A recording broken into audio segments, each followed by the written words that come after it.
নমস্কার, ঋদ্ধিকা রেসিপিতে সবাইকে স্বাগত। এখন সকাল সকাল রান্নাঘরে চলে এসেছি। আজকে রেসিপি হবে ওল দিয়ে ইলিশ। তার জন্য এই মশলাগুলো ভেজে নেব। আর এটা কি আপনারা কমেন্ট করে জানাবেন। তো এটা দিয়েই ওল ইলিশ বানাবো।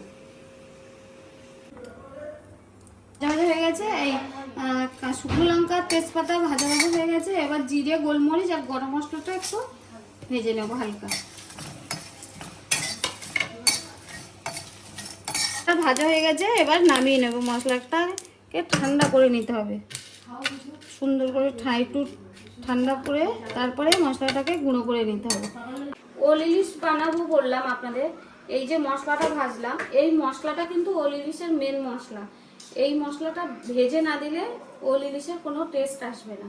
তো ওই জন্য এই মশলাটা ভেজে ঠান্ডা করে নিলাম। এবার সুন্দর করে গুঁড়ো করে নেব। ইলিশ মাছের মধ্যে এই হলুদ দিয়ে দিলাম পরিমাণ মতো, আর লবণটা অল্প দেবো, যেহেতু ইলিশ মাছ মিষ্টি নোনা মাছ। আর একটু অল্প পরিমাণে গুঁড়ো লঙ্কা দেবো। এবার সুন্দর করে মাখিয়ে নেব। তেলটা গরম হয়ে গেছে, এবার মাছটা ভেজে নেব।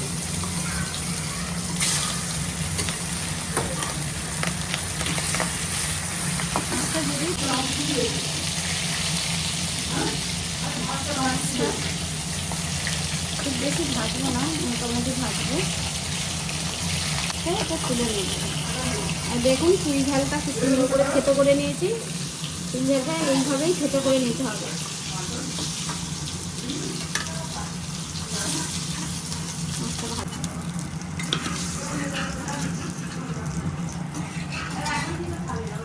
আর একবার দেবো,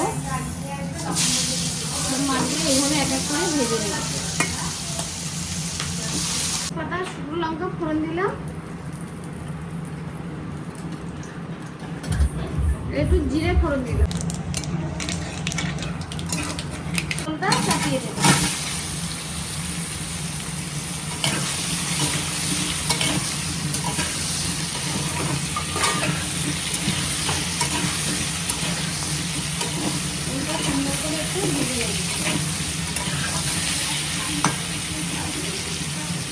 কাঁচা লঙ্কা আর রসুন থেতোটা দিয়ে দেবো, আর এর সঙ্গে এই চুই ঝালটাও দিয়ে দেবো। একসঙ্গে কষে নেবো সুন্দর। চুই ঝালটা কষার মধ্যে দিলে চুই ঝালটা কাঁচা গন্ধটা চলে যাবে।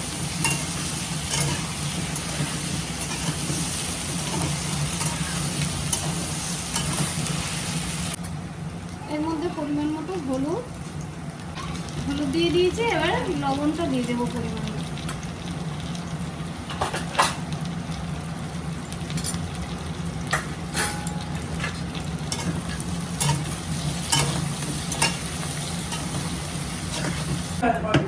ওলটা ভাজা হয়ে গেছে মশলা দিয়ে। এবার এই গরম জল করে রেখেছিলাম, গরম জলের মধ্যে দিয়ে দেবো।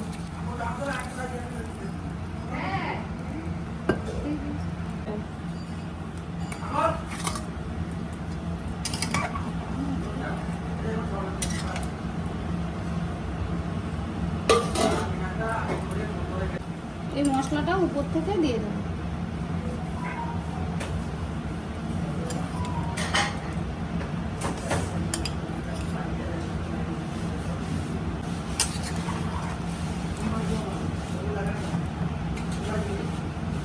ঢাকনাটা আটকিয়ে দেবো।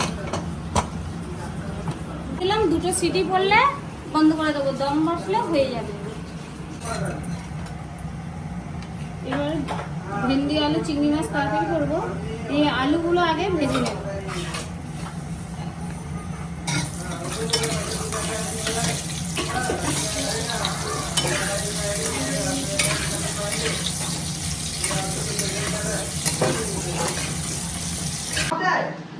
আলুটা ভাজা হয়ে গেছে লাল লাল করে। এবার আলুটা তুলে নেব।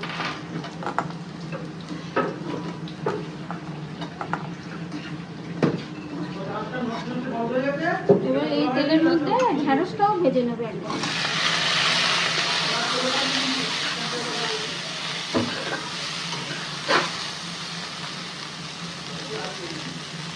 একটু লবণ,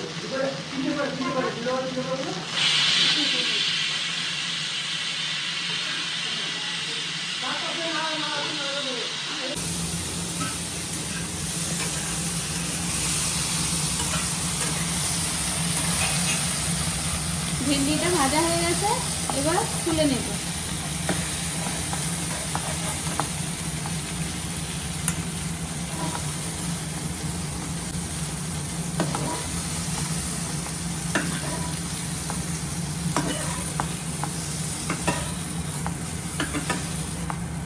তেল দিয়ে দেবো কড়াই।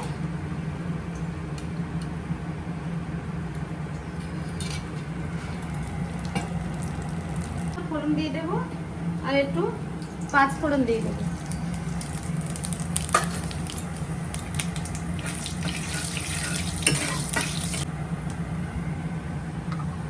ফোড়নটা হয়ে গেছে, এর মধ্যে পেঁয়াজ দিয়ে দেবো।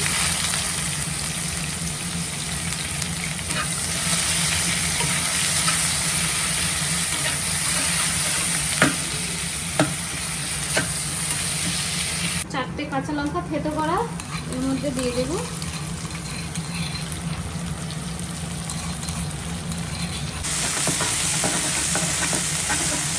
লবণ দেবো,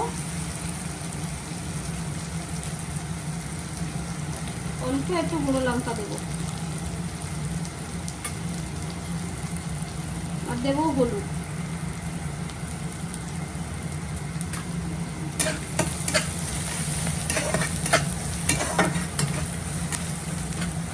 এবার দেবো এর মধ্যে জিরের গুঁড়ো, একটু সামান্য পরিমাণে জল দেবো মশলাটা যাতে কমে না যায়। চিংড়ি মাছটা দিয়ে দেবো। এর সাথে একটু নেড়ে চেড়ে নেব মশলার সাথে। আলাদা করে চিংড়ি মাছটা ভাজলাম না, আলাদা করে চিংড়ি মাছটা ভাজলে চিংড়ি মাছের খোসা একটু শক্ত হয়ে যায়, ছাড়ানো যায় না।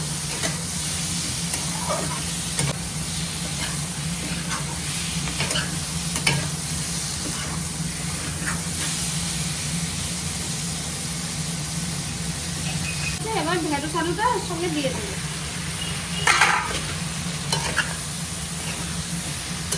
একটু নাড়াচাড়া করবো, বেশি নাড়বো না, ঢেঁড়সটা ফেটে যাবে। ঢেঁড়সটা ভাজা আছে, নরম হয়ে গেছে।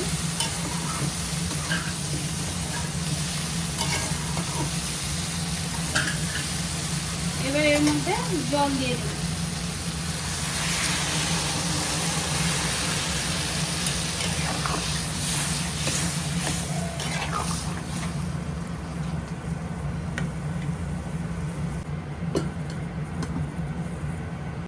ভেন্ডিটা খুলে একটু দেখবো, আলুটা যদিও ভাজা তবু সিদ্ধ হয়েছে নাকি। হ্যাঁ, আলু সিদ্ধ হয়ে গেছে। এতটা ঝোল রাখবো না, একটু ঝোল মারবো। এবার জোরে দেবো।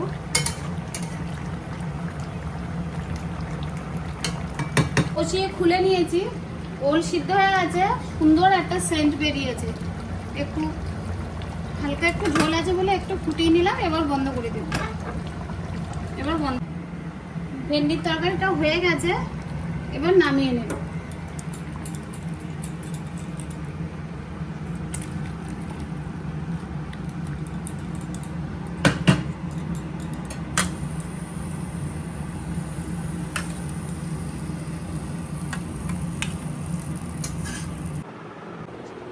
আপনাদের দুটো রান্না তো দেখালাম, তো রেসিপি দুটো কেমন লাগলো আপনারা কমেন্ট করে জানাবেন।